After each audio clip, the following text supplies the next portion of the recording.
As you know, for the last 3 years, the mainstream media has been recycling the same 3 stories about President Trump: that he's a Russian agent, that he doesn't like brown people, and that his brain just isn't sharp as it used to be, and he's mentally unfit for office. For the latest iteration, CNN decided to interview Barack Obama's former doctor, who's concerned that President Trump can't put words together into sentences. Well, he may have energy, but on the other hand, when he plays golf, which is his physical exercise, he always uses a cart. His inability to say words sometimes worries me tremendously. He is having trouble word finding when he said United States instead of United States. These aren't words, these aren't slips of the tongue. These are words, he can't find them, and this is happening over and over again. Comedians joke about it, but it's not a joking matter. I think there is a neurological issue that is not being addressed. Speaking of people not being able to find words, let's not forget what happened to President Obama every time his teleprompter had a little glitch. If we fall for, a bunch of okey doke, just because it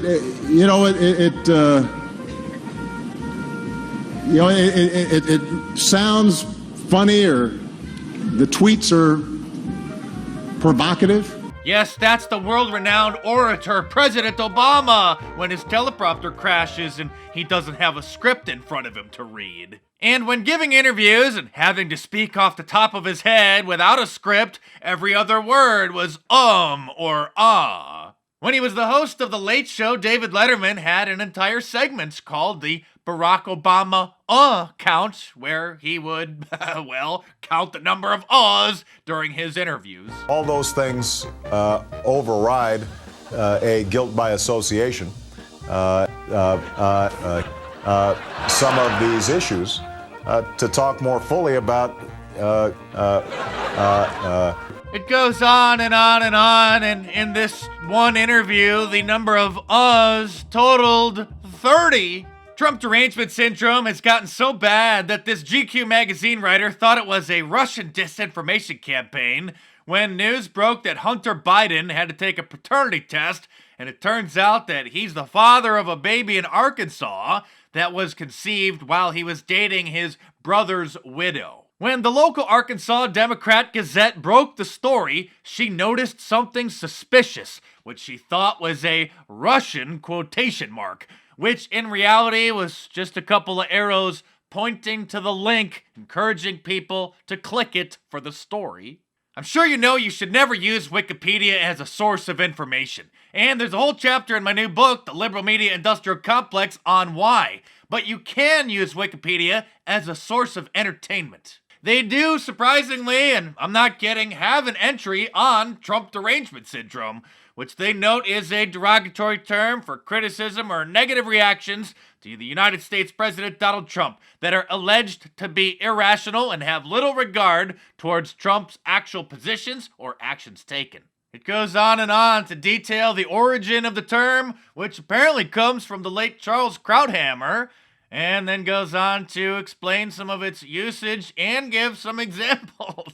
One of the latest examples could be that the Democratic National Committee posted this tweet and then later deleted it when they found out that the numbers of the family separations that they were upset about were actually under President Obama. Another recent example is when CNN President Jeff Zucker just sat down with Brian Stelter and said that Fox News is not a news network and that they're the ones who report on conspiracy theories. Listen, are there a handful of really good journalists in that organization?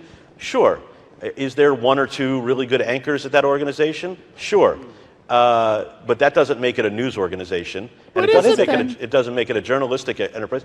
Listen, it's I've said before, it's akin to state-run TV. I think it's morphed into conspiracy TV, and it's not a place where somebody like Chef Smith could work. Conspiracy TV meaning shows like Sean Hannity's, among others. So you think many of the shows are conspiracy TV? I don't think it's a journalistic organization. If this isn't the perfect example of the pot calling the kettle black, I don't know what is. You may recall that I challenged little Brian to a friendly bet to charity, first for $1,000, and then when he didn't respond, I upped the ante to $5,000, that my new book, The Liberal Media Industrial Complex, would reach higher on Amazon's bestseller list than his new book. And that was before my book even came out, and before anybody knew how high it would go, and surely nobody at CNN expected that it would go to number 2 on the bestseller list of all books. So it's your move, Brian. I would even be willing to bet that you don't even make it into the top 10. Heck, I'd be surprised if you make it into the top 100. And if you haven't gotten my book yet, what are you waiting for? We could have got it to number 1, but it's all your fault. It's not too late, however, so head on over to Amazon.com and order the paperback or click the link in the description below and check it out. Wait a minute, I almost forgot. I just released a new Liberal Media Industrial Complex shirt. Available in a t-shirt, long sleeve, and a hoodie, and a whole bunch of different colors as well. So head on over to markdice.com or click the link in the description below and check it out.